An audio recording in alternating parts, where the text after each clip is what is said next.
Hi everyone, I'm Sofia and I've been cooking since I was a little girl in Sweden. Today I'll show you how to make classic Swedish meatballs. Quick, easy, and oh so delicious. Let's get started.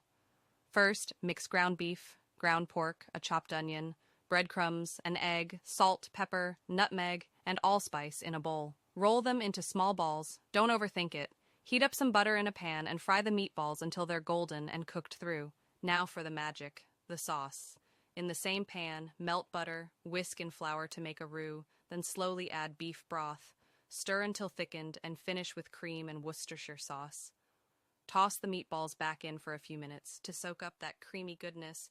Serve them over mashed potatoes or noodles with lingonberry jam if you have it. It's heaven on a plate. And don't forget, hit that subscribe button and give this video a thumbs up. Thanks for watching.